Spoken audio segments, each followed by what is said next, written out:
Y'all already know what the fuck it is, bitch. It's gang to kill yourself, bitch. Alright, we got Mr. Kane'O in the building. We got Mr. Certified, Mr. Iced Out. Who you texting? Hey, let the people know who you is, man. I already know what the fuck it is, man. It's the boy Kane'O, Mr. Up Now, fucking time out. Let's get it. That's what's up, man. So, shit, like, where you from, man? Man, I'm from the city, from Chicago, West Side to be exact. Born and raised out there. I lived all through the city though. That's what's up, man. So, coming out of Chicago, who is some of your top 3 favorite artists? You know, I'm sure like you familiar with the drill scene. Currently, right now? Yeah, right now. Your top 3 artists. From Chicago, G Herbo, Keith. You gotta throw Keith in there. I still fuck with him, even though he ain't putting out no hot music right now. But he always be one of my favorites. He put the city on the map. But yeah, Keith Herbo and shit. Who I been fucking with from the city? Like Dirt, really shit, really that whole OTF 300 scene other than Herbo, you know what I'm saying? But yeah, Keith and Dirt, especially Dirt though, I fuck with Dirt. He just dropped that green light shit and that shit go hard. That shit go hard. Yeah, that's what's up though. So how long you been doing music? How long you been on the music scene? I started rapping when I was like 8 years old, 98. I was on Pound of Medicine. Me and my cousin, our son and shit. He was going by the name Slap Fox at the time. Funny as hell. We had a little group of shit. STO, Shorty's Taking Over. So it was me, him, and one of his cousins and shit. I can't remember his name. I only met him a couple of times and shit. But like, when I first started rapping and shit, we wasn't even writing our own raps and shit. Like, my cousin, who I was just talking about, his daddy was really writing our shit. So like, he didn't even write a whole lot of songs. He wrote one good ass song. And that was like the song that we just like, everywhere with that motherfucker performing that bitch and shit. We was in Columbus Park, like back to school, little parades and shit like that, performing that song. I remember the first time we performed that song was in Columbus Park. And that was like the first time like I got a taste of what it'd be like on some groupie shit, like just for the females or whatever, to see what it'd be like when it's time about just a celebrity, you know what I'm saying, and what fame to get you. Cause we went up there and it wasn't even the whole group, it was just me and my cousin. And we up there and it was really his idea. He like, man, like they had the microphone, they had the speakers out there. So we finna go holler at the DJ shit. So we slid up there. He like, yeah, alright, I'm finna put y'all on. He had one mic though. So we basically passed the mic back and forth and shit. So he drop out. Matter of fact, we didn't even have a beat. He put Moments of Love. For y'all don't know, it's a popular, really popular actually. I won't say instrumental. It's a beat composed to like an orchestra, and it's real popular. We always like used to play around freestyling on that beat anyway. So he played the beat, and we like I said, we already played around with that beat anyway, so we knew what it was. When he played it, we're like, all right, so we hit our hook. We got to perform the hook, pass the mic back and forth, and shit. With my verse, my little cousin, he's so amped up, like even to this day, like his energy is just lit. And I remember when it was my time to rap, I was nervous at first. And then I started seeing like the older people out there, they started throwing money at us and shit. So it's like legit, no fool shit, like $250 like just in front of us.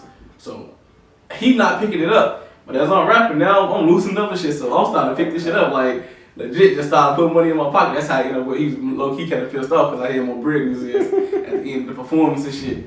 I was picking that shit up, putting it in my pocket as soon as I started seeing it, he was throwing it.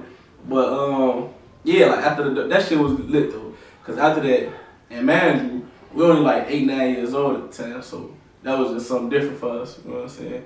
But after that, when I tell you, like all the females in the party, like the females that was our age, they literally chased us from the stage where we was performing at to the other side of the park.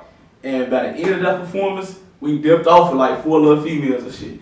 And they got us up at our bread. Well, not all of it, but we was definitely buying Uncle Remus and G-Pens and shit for them little hoes. But you know, it was lit though.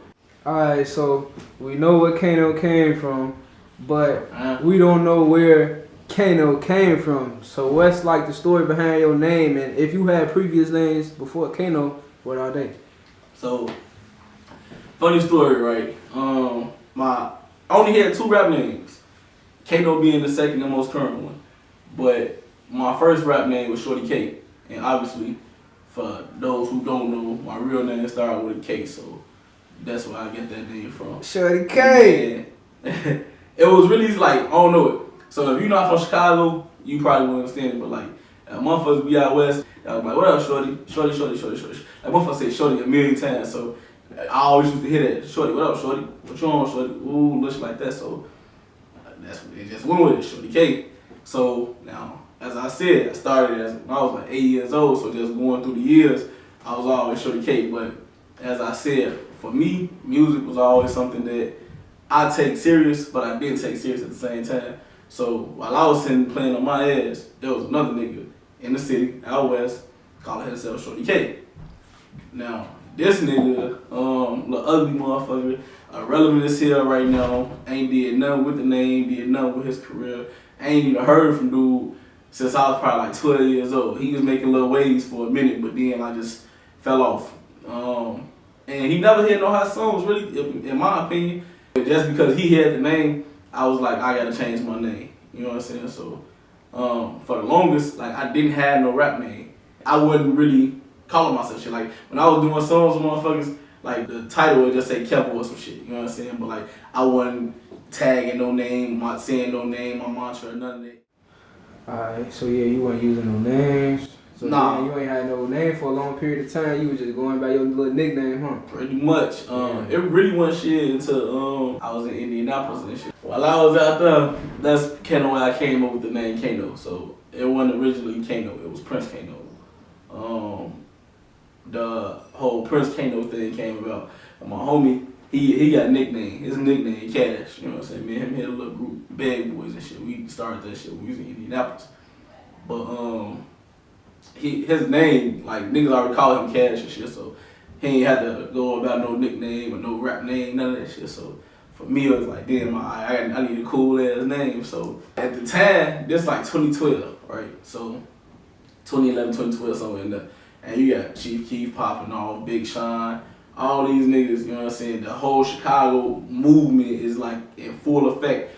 Right now, it's not even at its peak at this point. It's like literally building up. I remember we was out there in Indy and we ran around playing Sosa. You know what I'm saying? When his Bang mixtape, niggas like, who is this? Like, this before 300 and, you know what I'm saying? All that shit really started popping up. Like, niggas ain't know who the fuck it was. And then like 4 months later, that shit spread like wildfire. Next thing you know, the whole fucking city out there in Indy was like playing Sosa, going crazy. You hearing Sosa, Dirt, Reese, like everywhere, the whole fucking city. So for me, it was just like, alright, everybody motherfucking Prince, they big, they king this, you know what I'm saying? T.I. had the whole little king mantra. I had to come up with something, so I wanted to be royalty too shit. So I came up with the Prince. Kane'O was actually a word play, because when I was growing up, it was a nigga named Kane'O. And Kane'O was like, he wasn't even a rapper, he was like a street nigga.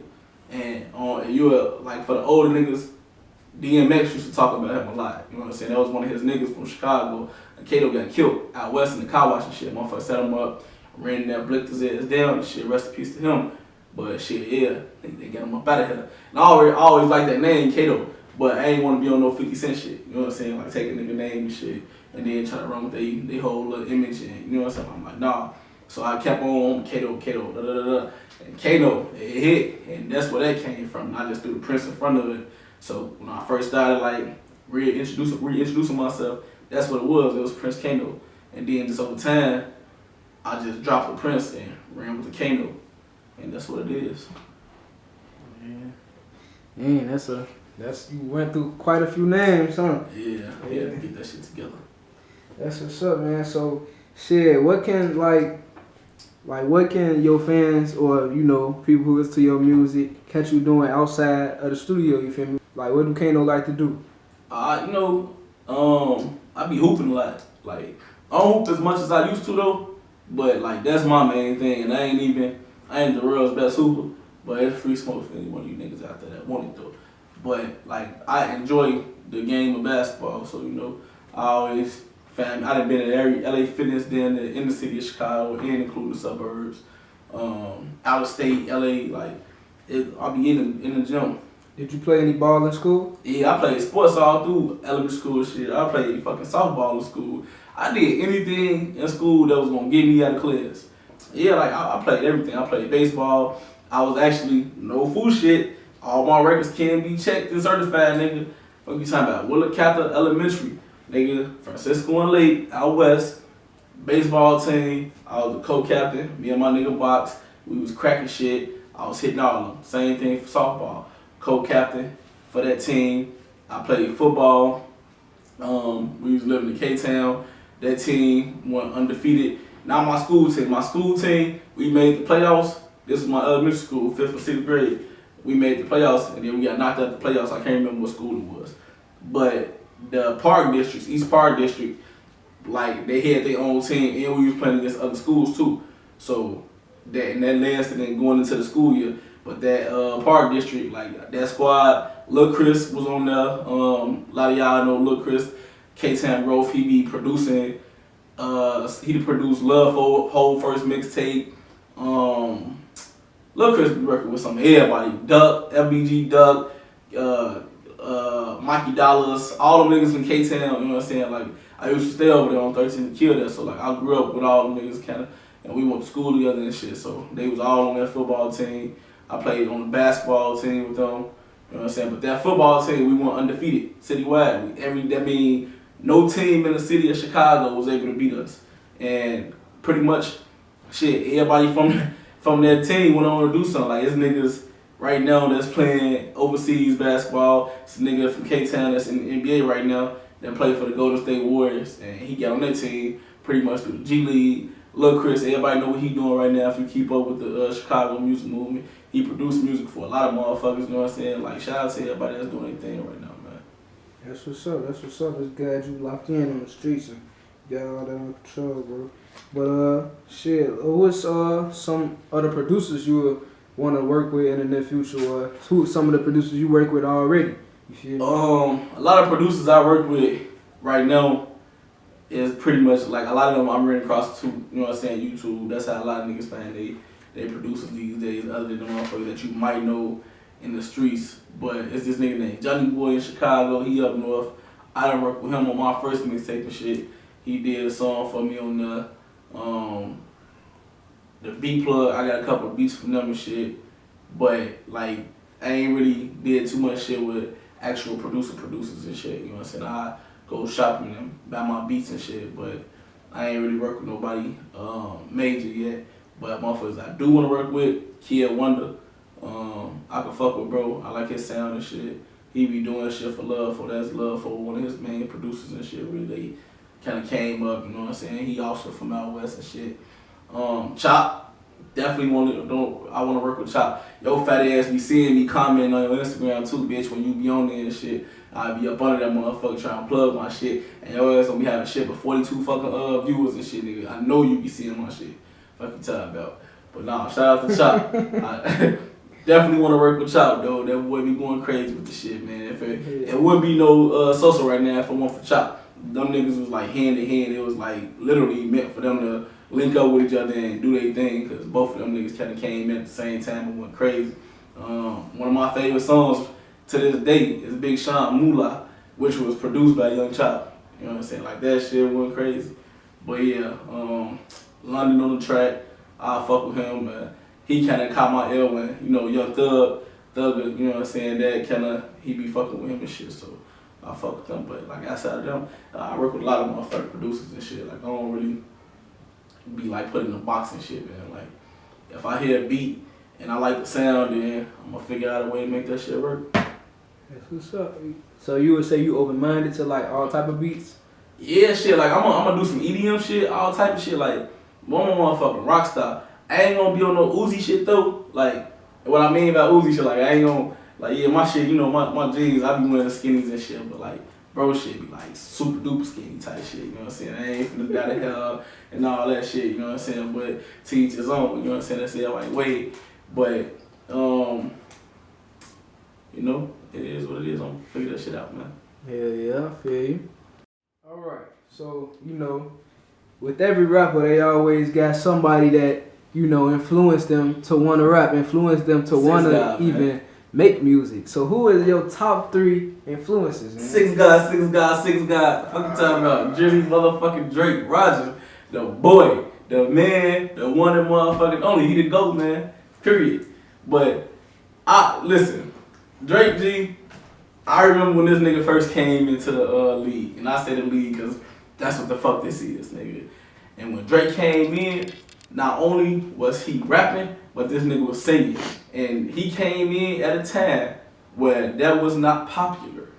Niggas was not doing that like how Drake was doing it at that time. Where they was singing and rapping, now you got Future doing it, you got Dirk doing it, all that shit. Like niggas wasn't doing it like that. And then for damn sure, they wasn't doing it on the mainstream level as Drake was. I remember 07, bottom of the map, him, Trey Songz, like that shit was epic to me, bro. I'm listening to it like, damn, like this boy going crazy, like he really spitting though. You feel me? So it's like, it's crazy because I just went from watching my man's on the grassy. Like this little Jimmy from the wheelchair, like he spitting, you know what I'm saying? He going crazy. So after that, just seeing that transition, cause that's something I want to do. You know what I'm saying? I definitely want to get into acting one day. But seeing him transition from acting to music, I'm like, and he was going crazy. He wasn't like trash and none of this shit. So it's like, okay, I see it like bro got next. And then when he linked up with Wayne, it just took him to a whole nother level. But I remember having arguments and shit with niggas in 2008 when I was in Job Corps and shit in Joliet. Like, man, like, shorty, he gonna be around for a long time. Nah, he decent, woo. Look at him. Fuck he's the biggest rap artist in the game, bro. They're only for what you say.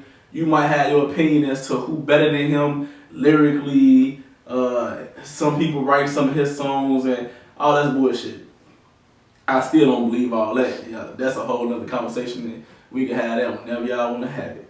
But just the impact that Drake had on the game, he was a game changer. Boy, he's the Derrick Rose for his rap shit. You know what I'm saying? And he the #1 artist right now for the rap game, period. Like when you talk about his overall body of work and his sales and the stadium numbers that he put, like this nigga you ain't gonna never see Drake performing in no motherfucking club. That nigga going straight to the motherfucking United Center or to the motherfucking Soldier Field or some shit. Like he not finna be in no goddamn club unless he just wanna get on some ratchet shit and come up that motherfucking and throw 40, 50,000.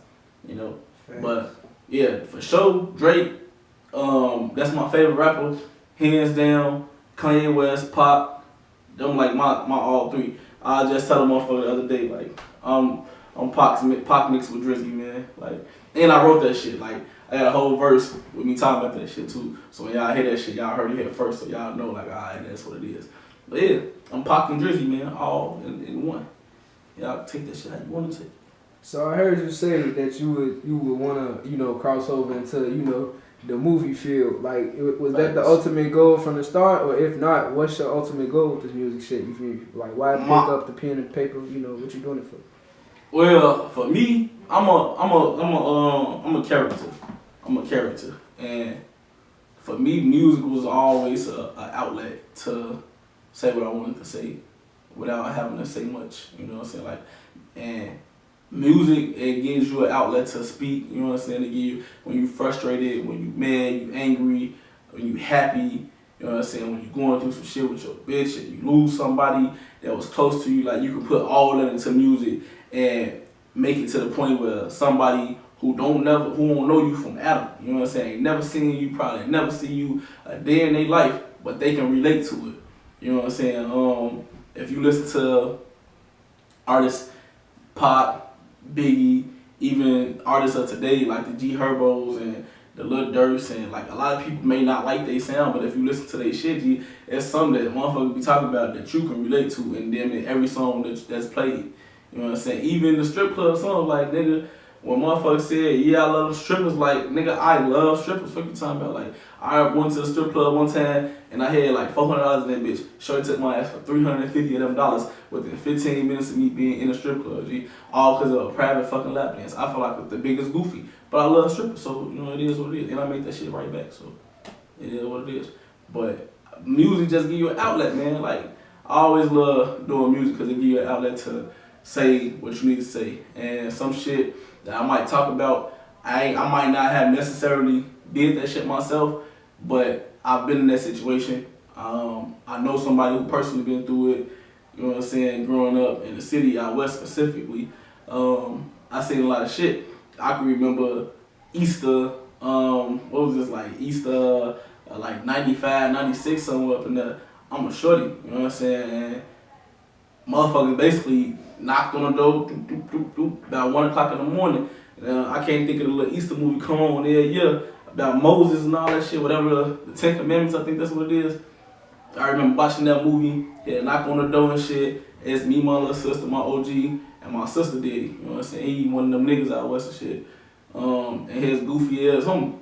And the goofy homie, that's who the niggas knocking on the door, they was looking for him. But because my sister daddy fucked with him, they ran in the crib on that big ass 357s out. You know what I'm saying? They ain't finna do that shit to motherfuckers. But I think probably because we was in there, that same motherfuckers ass. So when they opened the door, buddy done ran up in that motherfucker, bangers out, got my OG on the wall, got their ass on the wall, and one of his homies came over. I remember he grabbed me and my little sister and shit. Like we went to, like it was I want to say like a studio apartment, cause I don't remember having no bedrooms up. Me and my little sister going standing over there and shit, and me just thinking in my head like, damn, like this shit like really happening. I'm just thinking in my head like, damn, like they ain't finna do that shit to motherfucker. You feel me? Like, but that's crazy when you that young and you be numb and shit like that. Like I done seen motherfuckers get killed. I done seen fucking crackheads. I done seen all that shit. Like motherfuckers didn't have food in the motherfucking refrigerator, trying to figure out how to fuck the next meal coming in. Seeing my OG get locked up. Daddy went up in a motherfucking picture and shit. Music helped me to say what I need to say. So the ultimate outcome for me always was to be able to provide for my family. You know what I'm saying? And get my OG the big ass house she always talked about. You know what I'm saying? Be able to make sure that my kids or my nephew and you know what I'm saying, my sisters, they straight. And the people around me that's close to me that's always looked out for me, make sure they straight. And motherfuckers don't want for shit. So that's always been the ultimate goal. And I feel like music was my outlet to do that. And I know I can make that shit. Like I just gotta stay consistent with it for real. But as far as the movies, that's just something like I always felt like I was a good actor. So I feel like, you know, I could do that shit and it'll take me somewhere like bigger. Like on some Will Smith type shit. You know what I'm saying? Like that nigga asked me shit, he wanted the GOATs. And he came from Summertown Love to Ali. You know? So definitely he could do it, I could do it. Trying to get that Will Smith check, huh? Facts. I hear you, man. Alright. You know, you feel me? It's been a while since, you know, the fans got some new shit. When could we expect some new music or what's going on with the new upcoming projects? So I was supposed to drop a project on the 14th of June. So basically with that, me and my team, we ran into a problem with getting it out. So I got another outlet, distribution company, that I can go through to get the music out, but I ain't really trying to fuck with them right now because I felt like they kind of did me dirty money-wise the first time I released the project with them, so I don't really want to fuck with them no more. But it's this new company I'm trying to fuck with, but like they like super strict. So some of the songs I got, they got samples on there, and for those who don't know, anytime you have any type of samples, whether it be lyrically that you sample somebody's music or the melody, like it can be like something as little as like a little ass 2-second melody. Like it's people's job to pay attention to shit like that. So when they hear it, you have to go and get those songs cleared from that artist or whoever wrote that song or whoever produced that beat. You know what I'm saying? You gotta get that shit cleared because if you don't clear it, it's a lawsuit. If your shit was to make $10 million and you ain't get that shit cleared, you can be sure that if your song become that big, the people who originally sample or original song that you sampled, they gonna know about it and they gonna want their money. And your $10 million now, you gotta pay their ass $2-3 million. You know what I'm saying? When you could just holler at them and sing about getting a sample. Now some shit ain't as easy as it seems because I'm not gonna say it's hard getting in contact with people because you're not like, for instance, Drake, one of his songs is sampled. I don't have to talk to Drake to get that clear. I have to talk to his management team and they gonna run it back, okay, do we wanna do this, ooh, up and down, but then it's gonna become what are you gonna pay for this sample, you know what I'm saying? So when you wanna do shit like that, you just gotta get the okay for it. Some shit I didn't get the okay for, but I'm not putting the mixtape out for payment. It's a free mixtape, so I don't have to get the okay for shit. Just gotta figure out a way to get around that. But I definitely got a project that's gonna drop. As soon as I can get that did is gonna be decent. I'm kind of glad that did get pushed back like that though, because over the course of 2 weeks that it passed since it was supposed to drop, I done wrote 2 songs that I want to put on that project. I already got a few songs out right now that's going crazy. Iced Out is the video for that. That's not even the song itself. It's not even released. Like only a handful of motherfuckers didn't even heard the song, and everybody that I know personally that heard it, they fuck with the shit heavy. A lot of people think that's the song that's gonna take me from one level to another one, you know. But definitely got the Iced Out visuals gonna drop. When the visuals drop, the song itself will be available to download. Outside of Iced Out, I got the project, like I said, I'm finna get all that together, get my paperwork together. I'm gonna drop the project, and then I'm finna go from there. But I really ain't trying to do no mixtapes, you know what I'm saying? Like, that was some spur of the moment type shit, because my focus right now is just singles and visuals, that's it. So next video I'm working on is the Iced Out video. I'm finna get that shot in a matter of like a week or 2 weeks, like by the 12th I wanna start shooting that video. But yeah, I definitely got work, G. Like, I feel like this summer, when the summer over with, my name would be buzzing, for sure. Alright, I'm gonna hold you to that, man. So next time you in this chair, we should be having motherfucking 30 motherfucking chains on, and you should be pulling up in that ghost, right? Bitch, I'm iced out. For real. Texas. Okay, I see you, man. So I was checking out your music earlier, and in the song "Be Like Me," you reference, somebody. I'm gonna just go ahead and run a line past you, and I just want you to go ahead and break it down for me. So he say, "On tone, I gotta do it for the niggas that's gone, gang." So break that whole line down for me. Who is Tone, and why you gotta do it for the gang, bro? Man, Tone was one of my homies, man. Rest in peace to him, man. Tone was a real ass nigga, man. Bro was definitely out there, you know what I'm saying, like getting that shit. And you know, niggas saw that shit. He was going to the crib one night, and some motherfuckers ran in there, and shit, they said it was a tussle. Like, bro wasn't going for that shit, and he ended up getting killed. But there was other motherfuckers in there, but didn't nobody else get killed. So you know how that shit be. But that line, it just, Tone was a real one, and all the other niggas that's gone, you know what I'm saying? My nigga Scooney was still alive at the time when I wrote that song. Otherwise, he'd have been up in there. And you listen to a lot of my newer shit, you know what I'm saying? You'll hear me talk about bro up in there, like, he was another nigga that was like a real good close friend of mine, you know what I'm saying? Me and bro did a lot of songs together.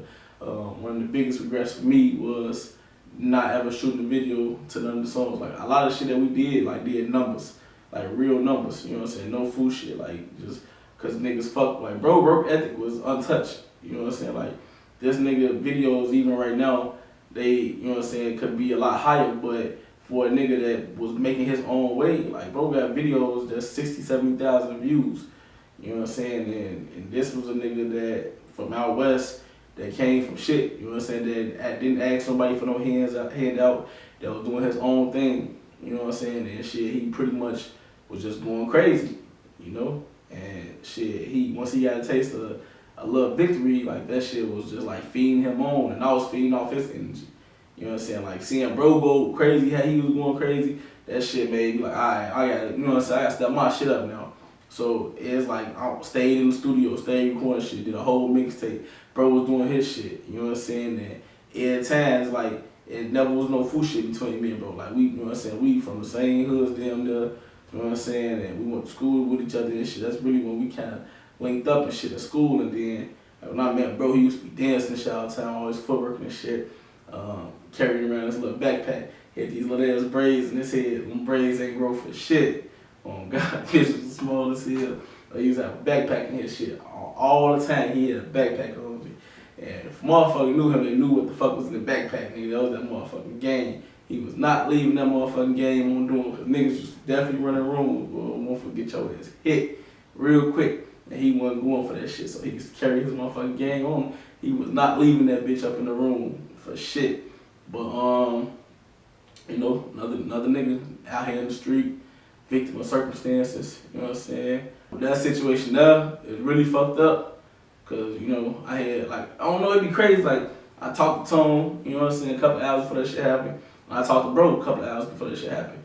And I remember like I always found myself going back on these niggas' timelines and shit, and be looking like what was the last thing they posted, what was they talking about, what was your man said and shit like that. And Bro was just like, he was calm, you know. I just talked to him 2 days before that, and the day he actually got killed, we were supposed to have a studio session and shit, you know what I'm saying? But I couldn't get dude, the nigga that studio I was finna use and shit, like he was on some bullshit. So that studio session ended up getting canceled like early in the day. But you know what I'm saying? I'm not gonna sit here and front my mood like if we was in a studio session that would have prevented that from happening, because I don't know that. You know what I'm saying? Like I don't know how that day would have played out. They say that your life already written, you know what I'm saying, before we got here.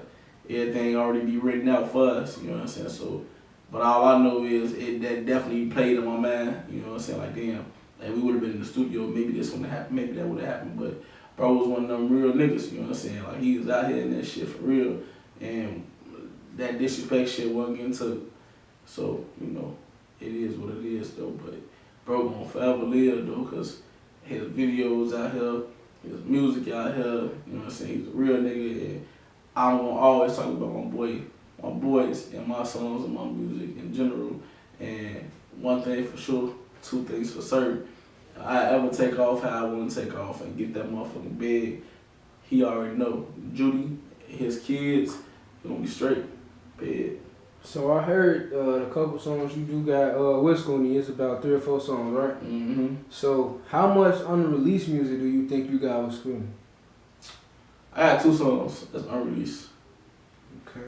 2 songs, but they ain't like, the only reason I never, well actually it's one song. The other song he ain't actually get to record. That was the song that we were supposed to go to the studio that day to record. Like he had his verse for that and everything. Like I remember if I go through my Facebook and shit, through our messages, he sent me like a little audio. That's what we used to do and shit, so we kind of get an idea of what the song would sound like. So if I hear like my hook and shit already ready, I basically record myself like this on my phone, use a video or some shit, and record myself with the beat playing, just rapping the hook and rapping my verse, so he'll know, you know what I'm saying, what the song's supposed to sound like, versus us just going to the studio and he rapping about some whole other shit that I got nothing to do with the song, or vice versa with one of his songs, you know what I'm saying? So we'll do that shit like that.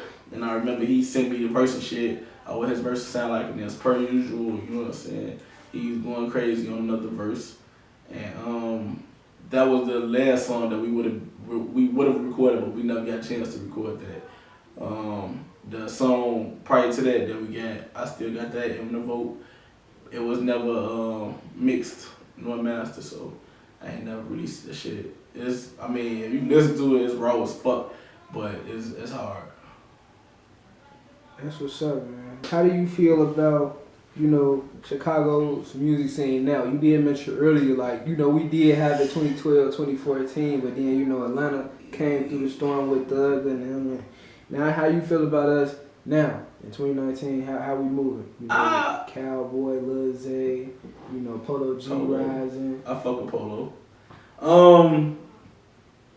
Chicago now is, I feel like, back up and coming, because we definitely, I ain't gonna say we fell off, but we definitely fell off.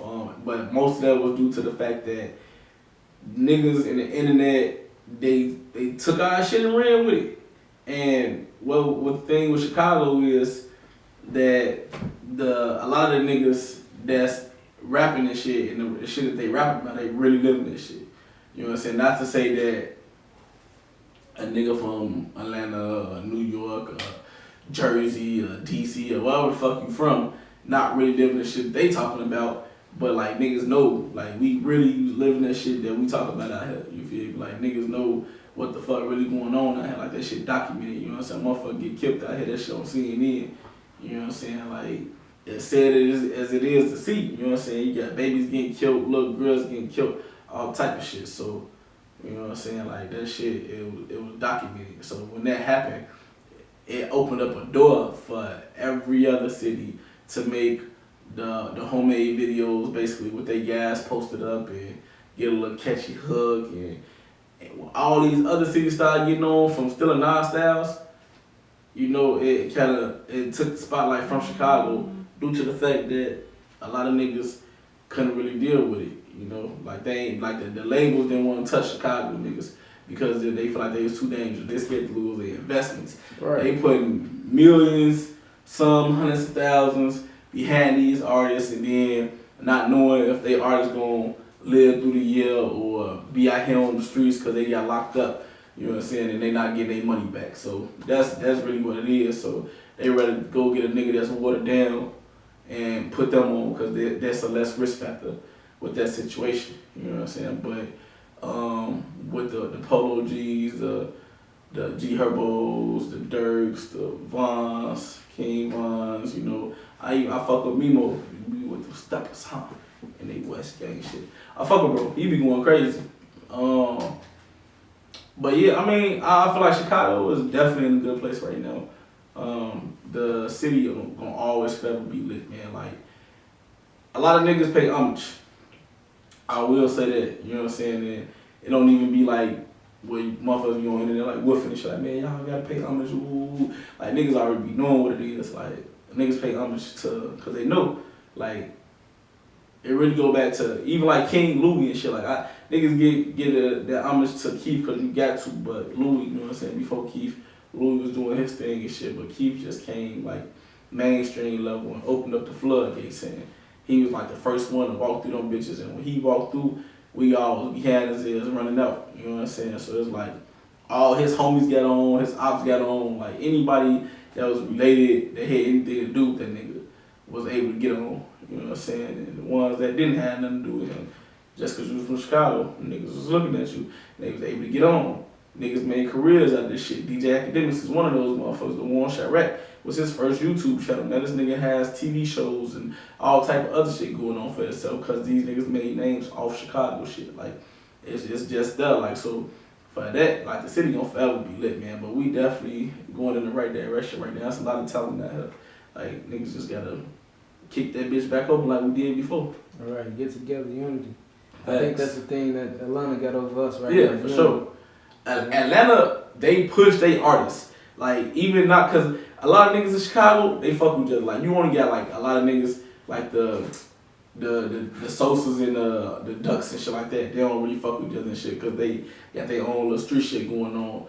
But if you look at like a lot of the mainstream niggas right now in Chicago, like Cowboy, I stay seeing Cowboy with Dirk and Von and Love Fold, you know what I'm saying, with the G Herbos, and I just seen a picture with all of them, a video or some shit.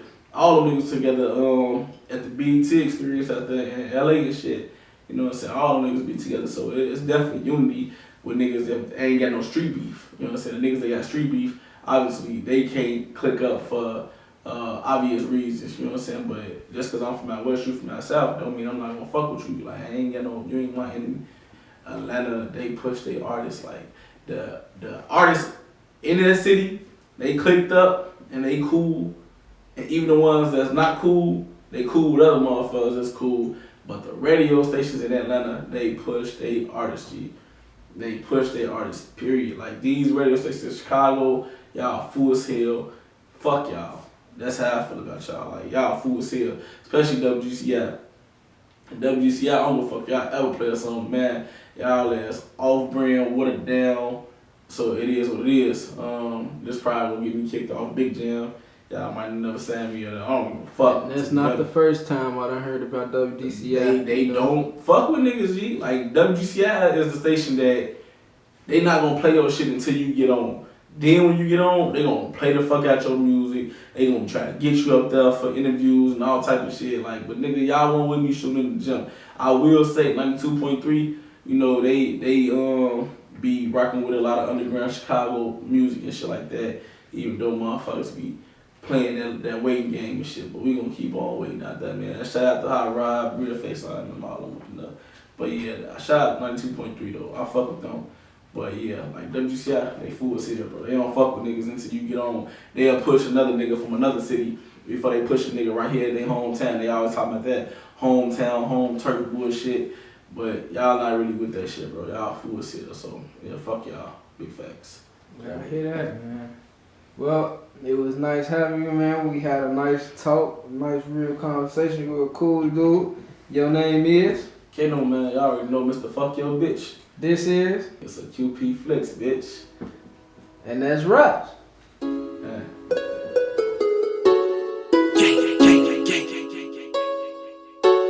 Kane'O. All these niggas wanna be like me, in the form with a form, stay free. Yeah, money fucking bitches know me.